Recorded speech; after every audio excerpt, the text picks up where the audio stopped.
बिस्मिल्लाहिर्रहमानिर्रहीम। मैं हूं तनवीर अब्बास और आपको सी प्लस प्लस के इस कोर्स के अंदर वेलकम करता हूं। तो लास्ट लेक्चर के अंदर हमने कुछ चीज़ों को डिस्कस किया था और आज हम स्विच स्टेटमेंट के स्विच स्ट्रक्चर के बारे में देखेंगे कि स्विच स्टेटमेंट क्या होती है। तो अगर आप इस चैनल पर न्यू हैं तो चैनल को लाइक करें, सब्सक्राइब करें, अपने दोस्तों के साथ ज़रूर शेयर करें। तो आज के लेक्चर के अंदर हम स्विच स्टेटमेंट के बारे में बात करेंगे। स्विच स्टेटमेंट जो है बेसिकली एक कंडीशनल स्ट्रक्चर है। ये आप यूँ समझ लें कि जो हमने इफ़ एल्स स्टेटमेंट यूज़ की, नेस्टेड इफ़ स्टेटमेंट यूज़ की हैं, तो उसका अल्टरनेटिव है हम नेस्टेड इफ़ की जगह हम स्विच को इस्तेमाल कर सकते हैं। तो इसमें हमारे पास मुख्तलिफ़ किस्म के केसेस होते हैं। हम एक एक्सप्रेशन देते हैं, उस एक्सप्रेशन की जो वैल्यू होती है इधर वो इंटीजर होगी या आपके पास कोई करैक्टर होगा, तो नीचे जो भी एक्सप्रेशन में एक वैल्यू आएगी वो जाके नीचे केसेस के साथ मैच होगी और वो जिस केस के साथ जाके मैच हो जाएगी उस वही केस जो है वो उसकी बॉडी एग्जीक्यूट होगी और वहीं पे ब्रेक स्टेटमेंट होगी जो उस स्विच स्टेटमेंट को टर्मिनेट कर देगी। तो आज हम देखते हैं कि किस तरह से स्विच स्टेटमेंट को इस्तेमाल किया जाता है। तो स्विच स्टेटमेंट एक जो नेस्टेड इफ़ एल्स स्टेटमेंट की जगह एक बेहतरीन ऑप्शन है। नेस्टेड इफ़ के अंदर हमारे पास ज़्यादा स्ट्रक्चर्स बन जाती हैं, फिर उसको समझना मुश्किल हो जाता है। बजाय इसके कि हम नेस्टेड इफ़ इस्तेमाल करें, हम स्विच को इस्तेमाल करके एक अच्छा सा प्रोग्राम बना सकते हैं, उसको आसानी से समझ सकते हैं, एग्जीक्यूट करवा सकते हैं। तो आज हम बेस पहले देखते हैं कि स्विच स्टेटमेंट का स्ट्रक्चर क्या होता है।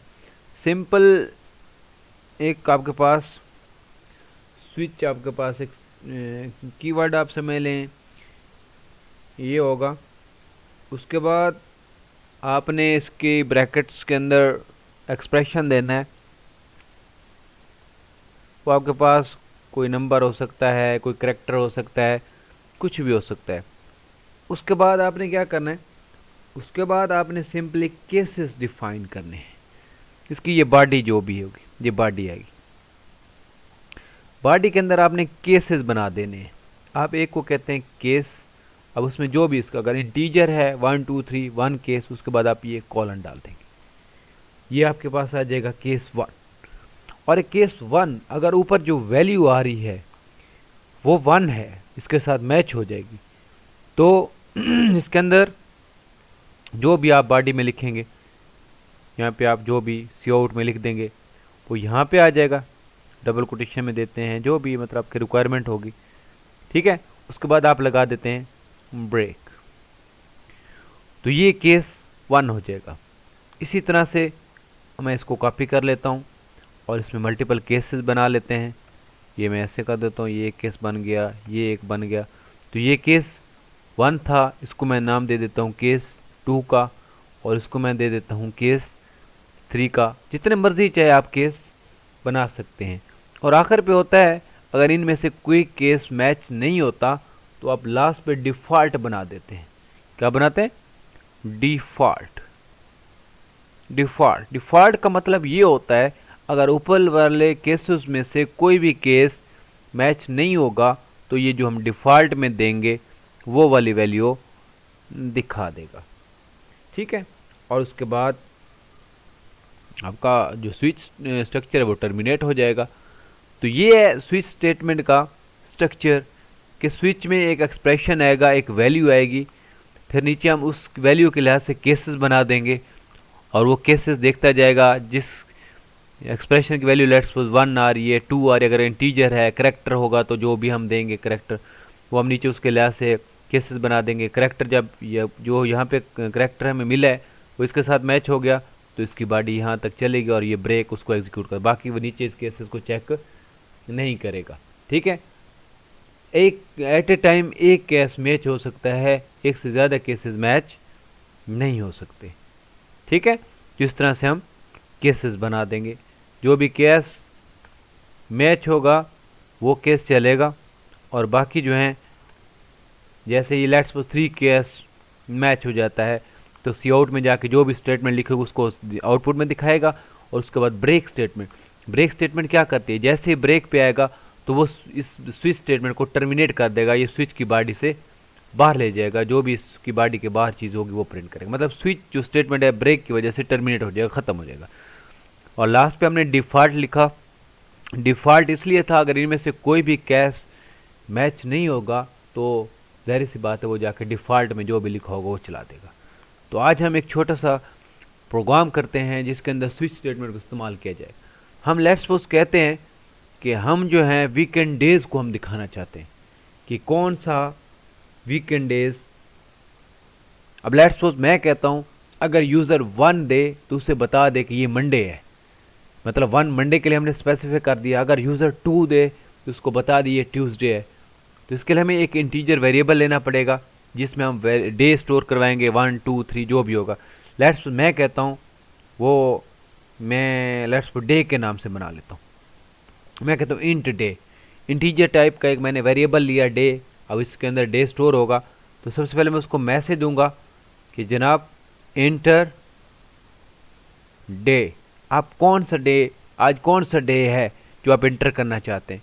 उसके बाद मैं उससे वैल्यू ले लूँगा, रन टाइम के ऊपर वैल्यू देगा। वो वैल्यू मैंने किसके अंदर ले लूँगा, डे, ये जो मैंने वेरिएबल पहले डिक्लेयर करवाया इसके अंदर वो लेट्स सपोज इंटर डे। आज लेट्स सपोज मैं कहता हूँ वेंसडे है, तो मैं मंडे के लिए मैंने स्पेसिफाई किया था कि मंडे 1 है, ट्यूसडे 2 है, वेंसडे 3 है। अगर वो 3 इंटर कर देते, जिस तरह मैं कहता हूँ मैं 3 इंटर कर देता हूँ, तो ये जो एक्सप्रेशन है उस वैल्यू किस में आ रही है, डे के अंदर। तो यहाँ पे मैं क्या दे दूंगा, डे दे दूंगा। समझ आ रही नहीं आ रही, उम्मीद है आपको समझ आ रही होगी। तो सिंपल मैंने क्या एक वेरिएबल डिक्लेयर करवाया, उसके अंदर उससे पूछा जी आज कौन सा दिन है, तो उसने डे के अंदर जो भी वैल्यू देगा डे के अंदर महफूज हो जाएगी। अब स्विच के अंदर यही वेरिएबल पास करना है जो वैल्यू पीछे से लेके आ रहा है। तो स्विच के अंदर हमने ये डे पास कर दिया। अब हमने नीचे स्पेसिफाई कर दिया था, कंडीशन हमें मिली कि अगर डे वो इंटीजर टाइप है 1 देगा तो मंडे होगा। अब हमने केस बनाया केस 1, अगर वो 1 देता है तो डे क्या लिख दे यहाँ पे मंडे। मैं लेट्स वो कहता हूँ टू डे, या वैसे जैसे आप मैसेज जिस तरह मर्जी आप देना चाहें, आपको पता है सी और में डबल कोटेशन में आप जो भी लिखेंगे वैसे देगा, टू डे इज मंडे। ठीक है जी। अगर वो 1 देता है तो इधर देखेगा कैश मैच हो गया, पहला 1 और 2 डेज मंडे प्रिंट होगा ब्रेक और ये स्टेटमेंट। अगर 1 नहीं होता, लेट्स वो 2 दे देता है, तो यहाँ पे केस 2 मैच होगा तो वहाँ पे क्या कर देंगे ट्यूसडे, ट्यूसडे। ठीक है, सिंपल ट्यूसडे या टू डे ट्यूसडे, बस इतना बड़ा लिखने की ज़रूरत नहीं है। हर बंदे का अपना एक माइंड सेट होता है जिस तरह से। अगर वो 2 नहीं है, लेट्स सपोज वो 3 है, तो वो क्या कहेगा टू डे इज वेंसडे, ये आ जाएगा। अगर ये भी नहीं है तो मज़ीद वो केस बनाएगा, तो उसमें क्या करेगा नेक्स्ट एक केस बन जाएगा, उसको कहेगा केस 4, कॉलन ये ज़रूर लगाना है। ठीक है जी। उसके बाद फिर दे देगा सी आउट 4 में क्या आ जाएगा थर्सडे,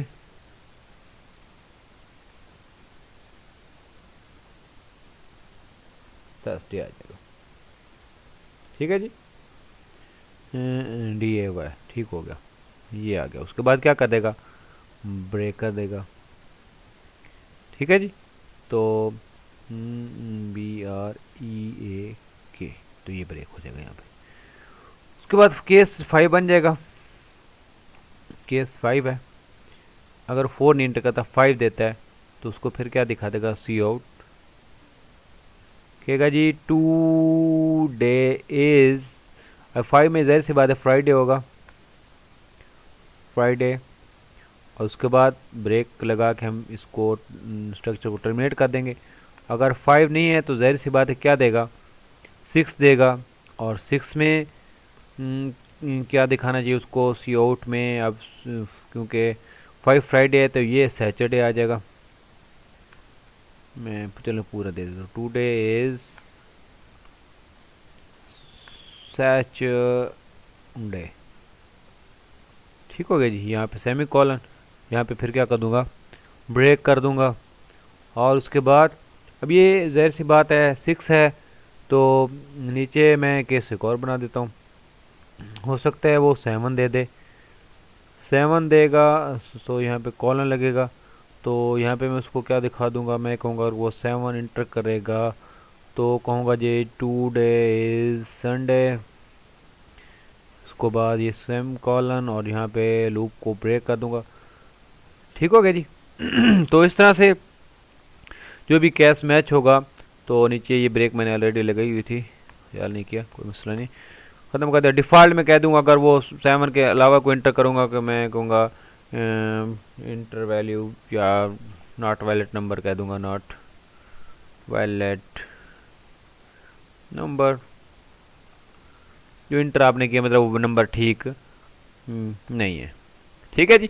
तो हमने एक छोटा सिनेरियो बनाया कि हमने चेक करना है स्विच स्टेटमेंट के ज़रिए कि कौन सा वीकेंड है। हमें एक सिनेरियो मिला, अगर वो 1 देगा तो आपने बताना है मंडे है, 2 देगा तो ट्यूसडे है, 3 देगा तो वेंसडे है, 4 देगा तो थर्सडे है, 5 देगा तो फ्राइडे है, 6 देगा तो सैटरडे है, 7 देगा तो संडे है। अगर इसके 7 के अलावा कोई देगा, आप कहेंगे ये नंबर ठीक नहीं है, इनवैलिड नंबर है। ठीक है। तो इसके लिए क्या किया, हमने एक वेरिएबल लिया डे नाम से, इंटीजर टाइप का, जैसे से 1 2 3 इंटीजर्स यानी। तो हमने उसको मैसेज दिया कि इंटर डे, वो न डे देगा, जो भी देगा वो डे के अंदर महफूज हो जाएगा। यही डे हम स्विच के अंदर एज एक्सप्रेशन के तौर पे पास कर देंगे। और मैंने आपको पहले बताया था कि स्विच की जो वैल्यू हो एक्सप्रेशन की होगी, वो इंटीजर होगी या कांस्टेंट। तो डे जो है एक्सप्रेशन एक इंटीजर वैल्यू दे रहा है, डे में आपने 5 दिया तो वो 5 एक इंटीजर है, तो नीचे आएगा। अब डे में जो भी 1 पड़ा है तो केस 1, तो ये इसके साथ 1 होगा तो 1 के साथ मैच हो जाएगा और इधर से बता देगा 2 डेज मंडे और ये लूप खत्म हो जाएगा, उसके बाद बाहर आ जाएगा। अगर 1 नहीं है तो फिर अगले को चेक करेगा, अगर ये मैच हो जाएगा फिर नीचे वाले को नहीं चेक करेगा। अगर ये 2 के साथ मैच नहीं होता फिर 3 को जो है चेक करेगा, इसके साथ मैच होगा तो ये चलेगा, यहाँ पे लूप आपका टर्मिनेट हो जाएगा। तो यहाँ पे हमने गड़बड़ की है, 3 के बाद हमने ब्रेक स्टेटमेंट लिखा। हाँ, लेट्स सपोज अब जिस तरह से ये मैं केस 3 के अंदर ब्रेक स्टेटमेंट लगाना भूल गया था, अगर यहाँ अगर ब्रेक स्टेटमेंट ना लगे तो फिर क्या होगा। अगर ब्रेक स्टेटमेंट नहीं लगी होगी तो फिर ये सारे केसेस को मजीद आगे चेक करेगा और आपकी एग्जीक्यूशन टाइम ज़्यादा लगेगा, आपका टाइम वेस्ट होगा। ठीक है। इसलिए ब्रेक स्टेटमेंट है कि आगे मजीद चेक करने की ज़रूरत नहीं है, आपका टाइम ज़ाया ना हो, यही जो कैश मैच हो उसकी आउटपुट नज़र और वो लूप को स्विच स्टेटमेंट को टर्मिनेट कर दे, मजीद आगे जो आपका टाइम जो है वो कंज्यूम ना हो। तो इसको देखते हैं जी क्या करता है ये। जी एरर कोई नहीं है। हाँ जी, इंटर डे, लेट्स सपोज मैं कहता हूँ 1 है। अब देखें ये आपके पास मैसेज आया और ये आपसे पूछ रहा है जी डे 1 मैंने दिया, तो डे के अंदर ये यहाँ से देखें, ये मैंने कहा इंटर डे मैसेज या डे मैंने 1 दे दिया। अब इसमें क्या आ चुका है, 1 आ चुका है।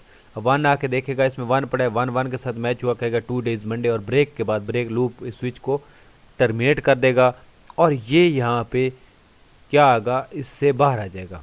ब्रेक स्टेटमेंट की जो स्ट्रक्चर बॉडी है, ये बॉडी है और ये कहाँ पे ख़त्म हो रही है, ये देखें यहाँ पे ख़त्म हो रही है। तो इसके बाद जैसे ही ब्रेक एग्जीक्यूट होगा तो इसकी बॉडी से बाहर आएगा और यहाँ पे जो कुछ भी लिखा होगा, मैं यहाँ पे लेट्स एक मैसेज दे देता हूँ कि सी आउट, आपको समझाने के लिए बस कह रहा हूँ कि ये कंट्रोल फिर कहाँ जाता है। मैं कहता हूँ जी स्विच इज टर्मिनेटेड, टर्मिनेट का मतलब ख़त्म हो गया है।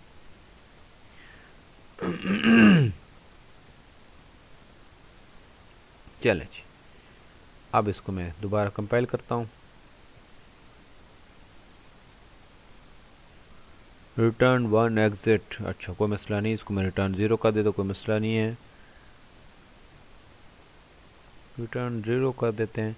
क्यों रिटर्न कहता है जी ID रिटर्न 1 एग्जिट स्टेटस, मतलब क्योंकि मैंने मेन को इंट रखा हुआ है तो ये इंट है, जिसकी वजह से मुझे कुछ रिटर्न करना पड़ेगा ये इंट की वजह से।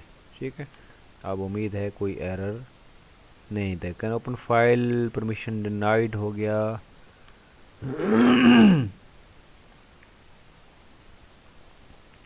सी आउट ये आ गया जी, डिफ़ॉल्ट मसला आना नहीं चाहिए, चेक कर लेते हैं क्या मसला आ रहा है, कोई प्रॉब्लम वैसे आनी नहीं चाहिए मेरे ख्याल में। इसको मैं देखता हूँ, कंपाइल करता हूँ, क्योंकि वो लॉग्स फाइल्स क्रिएट हो जाते हैं ना, उसकी वजह से मसला कर रहा है। तो मैं कहता हूँ स्विच .cpp, आपको पता है C++ फाइल के लिए .cpp लिखते हैं। अब देखें कोई एरर नहीं है, वो एरर कोई नहीं था बस उस वजह से। इंटर डे, लेट्स मैं कहता हूँ 1। अब डे में मैंने क्या दिया 1, जैसे ही मैं एंटर करूँगा कि 2 डेज मंडे। अब स्विच इज़ टर्मिनेटेड। अब देखें स्विच इज़ टर्मिनेटेड, ये बॉडी के बाहर वाले स्टेटमेंट में उसने चला दिए। तो मैं इधर एक लगा देता हूँ \n लगा देता हूँ ताकि आपको पता चले ये कहाँ पे गया है। अब इसको दोबारा कंपाइल कर तो देखें मैंने 1 दिया, डे के अंदर 1 है, इधर 1 पड़ा था, 1 के साथ मैच हो गया, कंडीशन ठीक हो गई, कैश मैच हो गया। तो ये बताया 2 डेज मंडे, और उसके बाद ब्रेक हुआ। ब्रेक का मतलब ये जो है स्विच की स्ट्रक्चर है इससे बाहर आ जाएगा। ये स्विच की स्ट्रक्चर कहाँ तक जा रही है, ये डिफ़ॉल्ट तक। उसके बाद उसने ये वाली उसके बाद जो भी लिखा हुआ दिखा लूप स्विच टर्मिनेटेड। तो उम्मीद है आपको चीज़ समझ नहीं होगी। देखिए मैं लेट्स पर कहता हूँ 4 कर देता हूँ। अब जैसे मैं 4 करूँगा, पहले मैं इसको आपको इधर समझा देता हूँ। मैसेज आया इंटर डे, मैंने डे में क्या दे दिया 4, अभी तक आ चुका है 4। देखिएगा इधर 4 है, 4 1 के साथ मैच हुआ नहीं हुआ, नीचे आ जाएगा इसको छोड़ देगा। 2 के साथ मैच हुआ नहीं हुआ क्योंकि उधर 4 आ रहा है। 3 के साथ नहीं मैच हुआ, इसको भी छोड़ देगा। उसके बाद 4 के साथ मैच हुआ हो गया तो कहेगा थर्सडे, और उसके बाद ब्रेक इस स्विच से बाहर आएगा और इधर लिखा होगा कि डिफ़ॉल्ट स्टेटमेंट के बाद यहाँ पे स्विच ख़त्म हो रहा है। उसके बाद कहेगा जी स्विच इज़ टर्मिनेट। तो देखते हैं जी। ये मंडे वाला था, ये मैंने नीचे कर दिया था, 4 दिया कि टुडे थर्सडे है, स्विच इज टर्मिनेटेड। तो इस तरह से आप स्विच को इस्तेमाल करते हुए नेस्टेड इफ एल्स की जगह आप इसको इस्तेमाल कर सकते हो। तो उम्मीद है आपको स्विच स्ट्रक्चर जो है ये समझ आई होगी। अगर कोई मसला हो तो कमेंट ज़रूर कीजिएगा, दोस्तों के साथ शेयर करें और चैनल को लाइक करें, सब्सक्राइब करें। तो नेक्स्ट लेक्चर तक अपना ख्याल रखिएगा। ओके, अल्लाह।